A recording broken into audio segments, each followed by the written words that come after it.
388쪽 금융론 갑니다. 금융론도 뭐 5개나 6문항 정도가 출제되는 아주 중요한 영역인데요. 그래서 금융론은 그다지 크게 어렵지는 않으니까 금융에서 이제 나오는 문제는 한 개 정도는 틀릴 수가 있는데 한 개 정도 틀릴 수 있는 게 계산 문제예요. 이 금융론도 이제 작년에 2문제 계산 문제가 나왔고 보통 뭐 계산 문제가 한 2개 정도는 출제되는데요. 그 계산 문제 중에 풀 수 있는 것도 있고 풀 수 없는 것도 있거든. 그러니까 그 풀 수 없는 문제는 골라줄 테니까요. 그런 문제는 나오면 버려야 됩니다. 그리고 그 외에 나머지는 좀 뭐 득점할 수 있도록 하셔야 돼. 시험에 나오는 포인트는 어느 정도 정해져 있으니까. 자, 뭐 금융의 의라든가 금융의 기능, 원칙 이런 것은 큰 의미 없으니까요. 여기 읽어보시고 금융에서 이제 첫 번째 시험에 출제되는 포인트가 금융의 종류입니다. 금융은 지분금융, 또 부채금융, 메자닌금융 이렇게 크게 세 가지로 나누는데 당연히 이건 금융의 종류를 구분하는 건요. 2년에 한 문제 반드시 등장해요 시험에. 그러니까 작년에도 이제 메자닌금융에 해당하는 것을 골라낸다 이렇게 해서 한 문제가 나왔고 올해도 역시 출제가 될 수 있으면 이건 중요하니까. 지분금융, 금융에서 지분이라는 말은 주식이나 증권, 기분 전부 같은 표현이죠. 그럼 결국 지분금융은 주식을 발행해서 자기 자본을 조달하는 것. 이게 바로 지분금융이에요. 주식 발행을 통해서 자기 자본을 조달하는 것. 그러니까 우리 그 배운 내용 중에 그지? 주식을 발행해서 투자 자금을 확보하기도 하고 또 주식권을 써서 개발 자금을 확보하기도 하는 그런 기법들이 많았잖아요. 부동산 투자회사 리츠라는 게 있죠. 리츠는 이제 투자 자금을 확보할 때 주식을 발행해서 투자한테 주식을 매각해서 투자 자금을 확보하는 거고 또 그 부동산 개발업자가 개발 자금을 확보할 때 주식을 발행해서 일반 투자자에게 소액 투자자에게 주식을 매각해 가지고 그 개발 자금을 확보하는 게 신디케이트가 있잖아요. 그리고 신디케이트 중에서도 아주 규모가 적은 소규모의 신디케이트를 조인트 벤처라 하잖아요. 그럼 조인트 벤처나 신디케이트, 부동산 투자에서는 전부 지분금융을 대표하는 상품이고 또 기업에서 자금이 필요할 때 유상증자나 무상증자를 하죠. 그 증자도 주식반응을 통해서 자금을 확보하는 기법이고요. 또 우리가 주식시장에서 가입하는 펀드가 있잖아요. 간접투자 펀드. 이것도 이제 주식반응으로 자금을 조달하는 기법들이니까 전부 지분금융을 대표하는 상품입니다. 그 다음에 부채금융은 부채가 바로 타인 자본이고 빚이죠, 빚. 그러니까 이 부채금융은 저당권을 설정한다거나 또는 사채를 발행하고 타인 자본을 조달하는 것. 빚을 진다는 거야. 부채를 끌어온다 이 말이니까, 그지? 우리가 은행에서 돈 빌릴 때 부동산을 담보로 정하고 거기에 저당권 수주하고 자금을 융통하죠. 그게 바로 저당금융이고요. 또 신탁 수익권, 그 신탁 수익 증서를 담보로 정하고 거기에 저당권을 수주하고 자금을 융통하는 게 신탁금융이지. 그것도 역시 저당 설정을 해서 자금을 융통해 오는 기법이고요. 또 MBS라든가 ABS 역시 저당 설정을 해서 타인 자본을 조달하는 대표적인 기법입니다. 그 MBS에 MPTS, MBB, MPTB, CMO 여러 가지가 있죠. MBS는 전부 부채금융을 대표하는 거고 ABS도 마찬가지 자산담보증권도. 그리고 또 기업에서 사채를 발행해서 자금을 융통하는 게 회사채 발행이죠. 그 회사채를 발행하는 것도 사채 발행을 통해서 타인 자본을 조달하는 거니까 부채금융을 대표하는 상품입니다. 그리고 메자닌금융은 메자닌금융, 이게 지분금융하고 부채금융 두 가지 성질을 다 가지는 거예요. 그래서 지분금융과 부채금융을 다 가지고 있기 때문에 주식 발행을 통해서 자금을 확보하고 그걸 다시 또 사채로 전환하면서 자금을 조달하는 거. 이런 것들이 다 메자닌금융인데요. 대표적으로 신주 인수금부 사채라든가 주식 전환 사채, 또 후순위 대출, 그리고 이제 주식 중에도 보통주는 이제 그냥 주식 발행으로 자금을 조달하니까 보통주는 지분금융입니다. 지분금융인데 우선주라는 게 있죠, 그죠? 그냥 보통주 외에 우선주, 그거는 이제 두 가지 성질을 다 가지게 돼요. 그래서 메자닌금융을 대표하는 상품이 되는데 작년에 이 박스에 사례를 6개를 넣고요. 메자닌금융에 해당하는 것을 골라내봐라. 이게 이제 작년 시험 문제였거든. 이게 이제 올해 또 나온다면, 그지? 1번부터 5번까지 사례를 넣고요. 지분금융에 해당하지 않는 것은, 또는 부채금융에 해당하지 않는 것은 이렇게 이제 등장할 확률이 높죠. 평균 2년에 한 문제는 반드시 등장하는데 작년에 나왔기 때문에 올해 나올지 안 나올지는 몰라요. 근데 나왔다고 안 나온다는 건 아니고 평균 2년에 한 문제 나오니까 이건 비중이 아주 다릅니다. 그래서 사례를 가지고 종류를 좀 꼭 익혀놓고 계셔야 되겠고. 뒷페이지에 직접금융이나 간접금융, 뭐 제도권, 비제도권 금융을 구분하는 큰 의미가 없으니까 그냥 읽어보시고. 자, 2절에 주택금융으로 가서 주택금융. 우리 원래 부동산 금융은 이제 주택 금융도 있고 토지 금융도 있어요. 그런데 통상적으로 우리가 부동산 금융을 할 때는 주택 금융을 그냥 부동산 금융 이렇게 표현합니다. 그러니까 주택 금융은 주택을 담보로 제공하고 자금을 융통해 오는 거죠. 그게 주택 금융인데 이 금융을 통해서 자금을 조달받고자 하는 부류가 수요자들이 무주택 서민하고 건설업자 크게 두 부류로 나눌 수 있죠. 이 서민이 대상이 되는 자금 조달은 그 대출을 받아서 뭐 합니까? 주택을 구입하니까 주택의 소비를 촉진하죠. 그래서 주택 소비금융이라고 또 서민들이 집 살 때 자기가 구입하는 주택을 담보로 정하고 그게 저당권을 수사하고 자금을 융통한단 말이야. 그래서 소비금융을 저당대부라고도 합니다. 그지?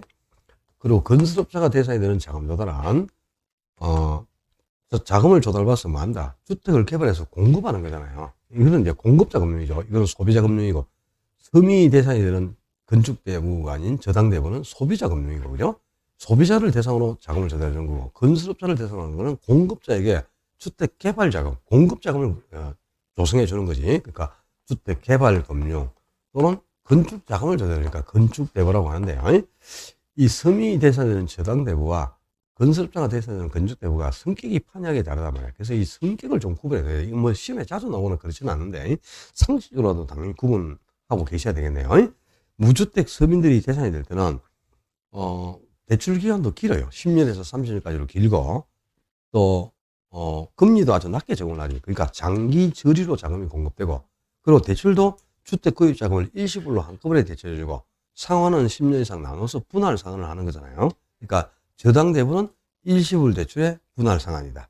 근데 건축 대부, 건설업자가 대상인 건축 대부는 자금 조달 규모도 크고 도산 가능성이 높아서 위험성이 높단 말이야. 그래서 금리도 높게 적용되고 또 대출도 그 건축 중에 있는 주택을 담보로 저당권을 쓰자고 한시적으로만 돈을 빌리는 거니까 대출 기간이 짧아요. 건축 기간 중으로 통상 3, 4년 이내로 짧습니다. 그래서 단기 고리로 자금이 조달되고 대출도 일시불로 실행하지 않고 공사 진척도에 따라 단계적으로 단계별로 대출이 진다는 특징이 있죠. 그리고 상한은 이제 공사 종료와 동시에 분양대금에서 일시불로 상환을 합니다. 그래서 저당대부는 일시불 대출의 분할 상환이지만 건축대부는 단계별 대출의 일시불 상환이다. 특징을 좀 비교해 놔야 돼요. 그리고 3절에 저당 대출 조도로 가서 이제 저당이라는 용어가 나오는데 이 저당이라는 용어 앞에 주택이라는 말이 생략된 거지. 주택 저당을 줄여서 저당 이렇게 표현하고요. 영어로는 모기지라고 합니다. 모기지. 이 T는 묵음이니까 발음하면 안 되겠지. 모기지 또는 모게이지 이렇게 표현하는데요. 바로 주택에 저당권을 쓰자고 자금을 융통해 오는 것.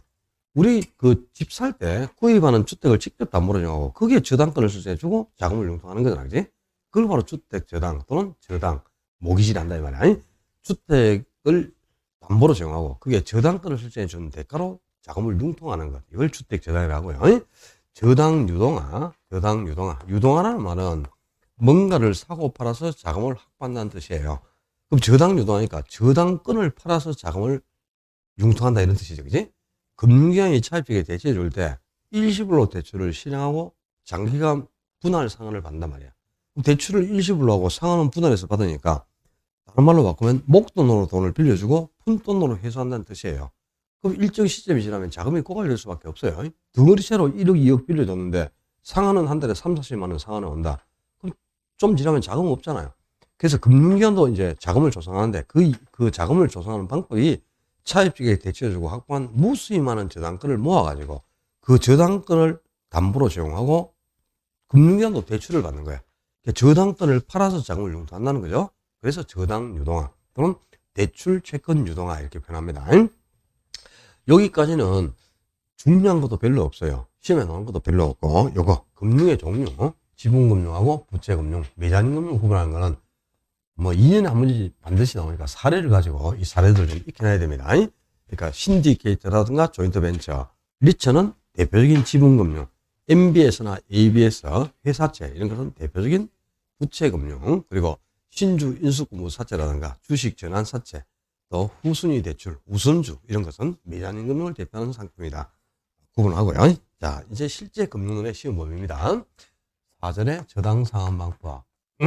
여기서부터가 이제 금융론은 시험 범위로 들어왔어요. 차입자는 돈을 빌리면 금융기관에게 원금과 이자를 갚아가야 되고, 그지? 그리고 이제 금융기관은 차입자에게 대출해준 대가로 수익을 획득합니다. 그 수익이라는 게 뭐냐? 이자죠. 근데 이자를 계산할 때는 항상 남아있는 잔고, 이 잔금의 이자율을 곱해가지고 이자를 계산하는 거예요. 근데 이자율을 어떻게 적용하느냐? 금리를 이제 어떻게 적용하느냐에 따라 수익이 달라지는 거죠. 자, 금리 적용 방식, 이자율 적용 방식부터 이제 정리를 하면, 이자율을 적용하는 방식은 크게, 금리 적용 방식은 고정 이자율 방식과 변동 이자율 방식 두 가지가 있죠. 고정 이자율, 고정금리 방식은 대출 시점에서 금리를 한번 책정하면 만기까지 금리가 고정된다 이런 뜻이고요.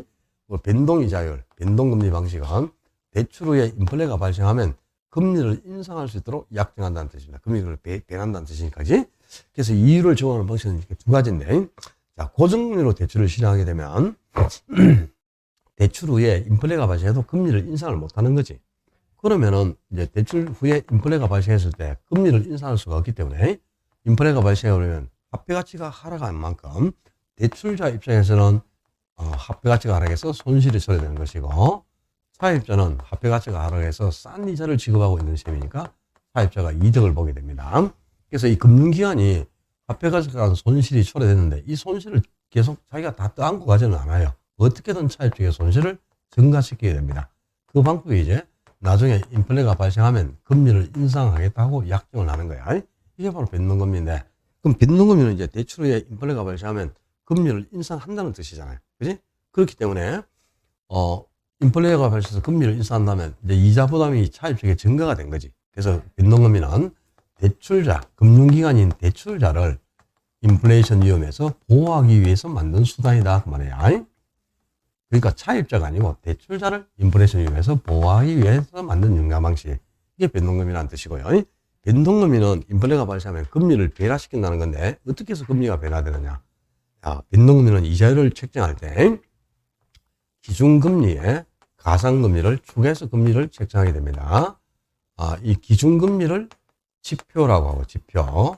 그리고 가상금리를 마진이라고 합니다. 그래서 이 변동금리는 지표와 마진 두 가지로 구성이 되는데, 주로 이제 기준금리로 사용되는 것이 양도성 예금증서 수익률, 그러니까 CD 금리죠. CD, 양도성 예금증서.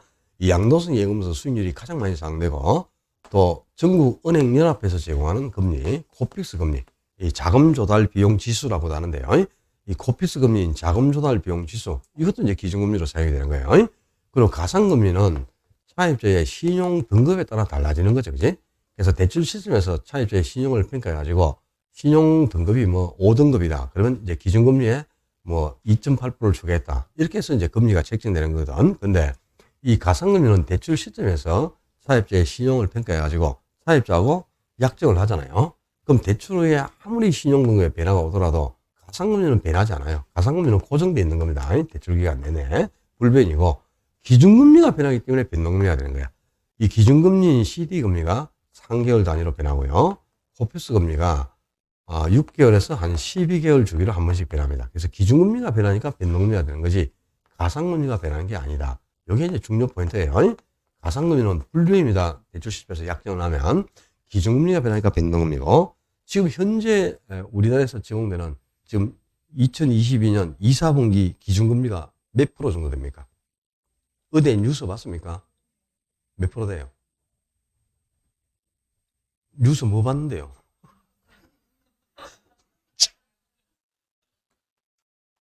어제 또 기준금리를 인상해가지고 0.25 인상해서 지금 현재 1.5% 기준금리가 적용되고 있습니다.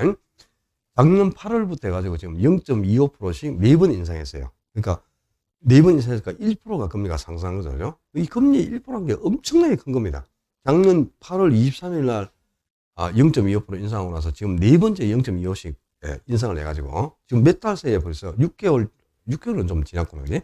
한 7, 8개월 사이에 지금 금리가 1% 상승했잖아요. 그지? 금리 1%가 얼마나 큰지 모르죠, 여러분들이. 기준금리가 1% 상승하면 변동금리도 당연히 변해. 가상금리는 물론 신용 등급에 따라 달라지잖아요. 그지? 근데 한국은행 기준금리가 0.25 상승하면요, 그 시중은행에서 정한 금리는 0.25가 아니고 0.4, 0.5%씩 인상해버립니다.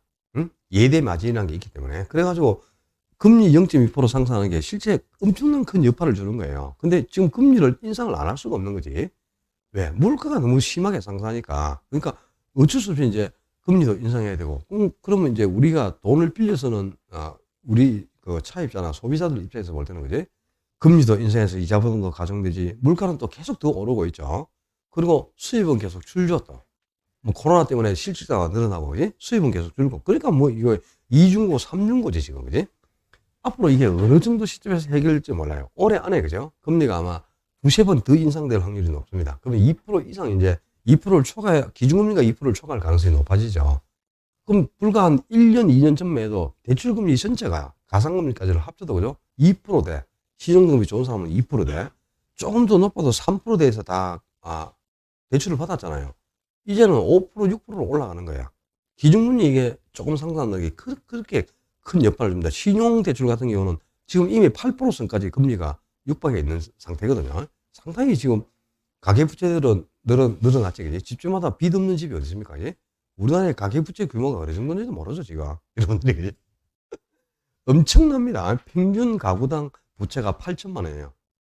집집마다, 그죠? 한 집당 평균 부채가 8천만 원이라니까. 근데, 뭐, 저 같은 경우는, 그죠? 5억이 넘어요. 미치겠어요, 지금. 이자가 지금 뭐, 예전에 이자 뭐 한 100 몇십만 원 나가다 지금은 200 몇십만 원 나간다고, 이자만. 엄청나요. 이자도 못 낼 처지야, 진짜. 뭐, 원금은 고사하고, 그죠? 이러다가 또 돈 못 내가지고 또 잡혀가는 거 아닌가 모르겠어. 그죠? 사람을 잡아가면 괜찮겠어요. 돈 못 낸다고, 그지? 숨을 못 쉬게 하잖아요. 금융기관이 만약에 이자 뭐, 한두 달 연체되고 하잖아요, 그죠? 바리바리 문자 오고 완전히 압류 들어가니 차압도 하니 뭐 어쩌니, 그지? 완전 비리빌짓 다 하잖아요. 돈 안 내고 돈 쓸 수도 없어. 그러니까 어떻게 이제 저녁마다 이제 빈병 주소로 다녀야 되고 또, 그지? 요즘은 빈병도 없어요. 눈 뜨면 그지? 빈 박스 스로 주소 가려고 아침에 깔끔합니다. 거리가. 빈 박스 옛날에는 막 널려 있었고 했는데 요즘은 없어요. 그거라도 주소서 팔아야 그지? 뭔가 생계 유지가 되니까 그렇겠지. 얼마나 지금 험한 세상을 살아가고 있습니까, 우리가, 그지? 큰일이다, 큰일. 어째 되냐, 이걸. 이 세상을 어떻게 살아야 되는 거야, 하여튼, 그냥 금리는 이렇게 좀 낮아져야 되는데, 1% 같으면, 자, 5억을 융자를 받았잖아요. 그럼 1년에 이자가 1% 같으면 500만 원 차이가 나는 거죠, 이자가. 근데 보통 주택담보대출은 장기대출 아니야. 그럼 만약에 10년 같으면 5천만 원이고, 20년이면 단순하게, 그지? 단위로만 계산해도 1억 차이가 나는 거지. 근데 금리가 이제 복리로 계산하면 1억 몇천만 원이 될 거예요. 그죠? 20년간 5억 빌리면 1% 금리가 1억 몇천만 원 차이가 나는 거야. 집 한 채가 왔다 갔다 하는 겁니다. 얼마나 큰 겁니까? 얼마나. 금리 1%라는 게. 그죠? 이제 그만 올려야 되는데, 진짜. 미치겠어, 네. 하여튼 뭐, 그러니까요. 올해 안에 드시면, 올해 안에 아마 4, 4분기 안에 2%를 초과할 확률이 높습니다. 3번 정도는 아마 인상하지 싶은데요.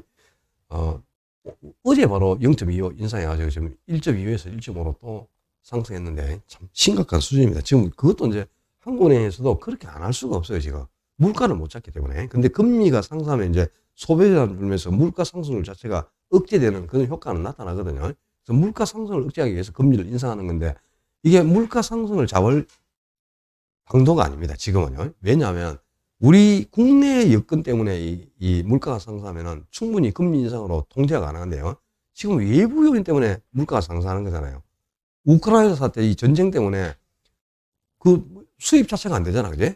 수출도 안 되고. 그래서 물가가 상승하는 건데 원자재 가격이 오르고, 그지? 기름값 폭등하고. 그래서 물가가 오르는데 그걸 뭐 우리가 어떻게 할 수 있습니까? 이 금리 인상도 되는 게 아니거든요. 그러니까 이러지도 못하고 저러지도 못할 처지지, 그지? 그러니까 국민들만 그냥 죽어나는 거예요. 그러니까 전쟁 저거 빨리 끝내야 되고, 저 푸틴이 빨리 뒤지든지 해야지. 개새끼 저거, 저 크림 반도를 빨리 넘겨줘야 돼. 그냥 러시아에 넘겨주고 그냥 그만하자 하고 민간인들 자꾸 학살하면 됩니까? 그지? 그래야 되는데 저 진짜 김일성이가 그 누구야? 또 오늘 뭐 이제 뭐 태양절인가 뭔가 또 해가지고 저 새끼 또 뭐 또 지랄 안 할지 모르겠네, 저거, 그지? 그죠? 뭐 태양절인가 뭐 있잖아. 뭐 생일인가 뭔가 뭐 해가지고, 그지? 오늘인가 내일인가 모르겠는데 또 빵빵 쏘고 하겠지, 그지? 저거 진짜, 저런 애들 빨리 죽을 뻔 했는데, 뭐, 일본의 아베 이런 애들하고, 그지? 뭐, 걔네들은 왜 안 죽는지 몰라요, 그지? 그지? 착한 사람은 잘 죽는데, 그런 애들은 왜 안 죽는지 몰라. 일단, 자, 금리 정망신으로는 이제 중요 시험 포인트. 저번에도 한번 정리했으니까 이거는 이미 다 정리가 돼 있어야 돼요. 대출 시점에서 볼 때는 일반적으로는 고정금리가 변동금리보다 금리가 높게 책정될 수밖에 없다. 그 이유가 이제 고정금리는 금리를 한번 책정하면은 인플레가 발생해서 금리를 인상을 못하기 때문에 대출 시점에서 미리 인플레이션을 반영해서 금리를 책정할 수밖에 없거든요. 그래서 인플레가 반영되는 만큼 고정금리가 대출 시점 금리가 높게 책정된다. 두 번째, 이게 이제 중요합니다. 대출이 이전 후에 시장 금리가 계속 상승하는 경우도 있고 금리가 계속 하락하는 경우도 있어요. 근데 시장 금리가 계속 하락을 해가지고 차입자가 대출받은 금리보다 시장 금리가 더 낮은 수준으로 하락을 했단 말이에요. 그러니까 차입자가 지금 대출을 연 5%로 대출을 받았다. 시장 금리는 계속 하락해가지고 3%까지 떨어졌어요. 그럼 차입자는 시장에서 3% 금리가 정도인데 나만 비싼 5% 이자를 주는 셈이죠. 이걸 줄 이유가 없어. 다른 금융위원회 가서 싼 3% 이자를 빌려서 미리 만기 전에 변제를 하고 조기 상환을 하는 거다. 그리고 이제 다시 융자를 받는 게 유리하다는 뜻이죠. 그래서 항상 이 차입자의 조기 상환은 시장 금리가 하락을 해서 대출금리보다 더 낮은 수준까지 떨어졌을 때 조기 상환을 하는 게 유리하겠죠. 자, 요게 이제 시험에서 주로 답으로 제시되는 포인트가 되겠고, 반대로 이제 금리가 상승하는 시기에는 지금 차입자가 대출을 5%로 받았어요. 5% 이자를 주고 있는데 시장금리가 계속 상승해서 7%까지 상승했다. 그러면 시장에서 7% 금리가 적용됐는데 나는 싼 5% 이자를 준다? 계속 5% 이자를 주고 있어야지. 그러니까 이런 경우에는 기존 융자를 계속 유지해 가라 이 말이야. 그래서 차입자의 조기 상환, 이 만기 전 변제는 시장 금리가 대출 금리보다 낮을 때 발생하는 겁니다. 높을 때가 아니고 이게 바뀌면 안 되고요. 그리고 고정금리를 정하게 되면 대출 후에 인플레가 발생해도 금리를 인상을 못해. 그러니까 금리 부담이 없는 데 비해 변동금리는 인플레가 발생할 때마다 금리를 인상할 여지가 높기 때문에요. 금리가 상승할수록 이자 부담도 가중되고 그러면 또 차입자 입장에서는 채무를 불안할 가능성이 더 높아질 수밖에 없는 거예요. 그래서 일반적으로는 고정금리를 정할 때보다는 변동금리를 정할 때가 채무 불안 가능성이 더 커진다. 그런 뜻이네, 그지? 그리고 변동금리를 정한다는 말은 인플레가 발생할 때마다 금리를 인상한다는 뜻이죠. 금리를 인상한다. 즉, 이자율을 조정한다는 뜻인데, 이 이자율을 조정할 때 조정주의가 길 수도 있고 짧을 수도 있어요. 근데 대출자 입장에서는 조정주의가 짧아야만 조정 횟수가 늘어나. 조정 횟수가 늘어나니까 인상폭이 커져서 유리하게 될 것이고, 반대로 이제 차입자는 조정주의가 길면 길수록 조정 횟수가 줄어들거든요. 조정 횟수가 줄어드니까 인상폭이 제한적이라서 유리해진다는 거다. 근데 이자를 조정하는 사람은 누가 한다? 대출기관인 금융기관에서 이자를 조정하는 거죠. 그러니까 이거는 대출자 입장에서 지분을 구성해서 문제를 낼 수밖에 없습니다. 그래서 이자율 조정주의가 대출자는 짧아야만 유리하다는 거예요. 그래야 주기가 짧아야만 그 이자율 변동의 위험을 차입자에게 쉽게 떠넘기게 되는 거죠. 이 금리 조정 방식에서는 주로 이제 답을 요구하는 포인트가 바로 이 언제 차입자가 조기 상환하는 게 유리한지 또 대출자 입장에서 조정주기가 길어야 좋은지 짧아야 좋은지 여기에서 주로 답을 요구한다고 보시면 됩니다.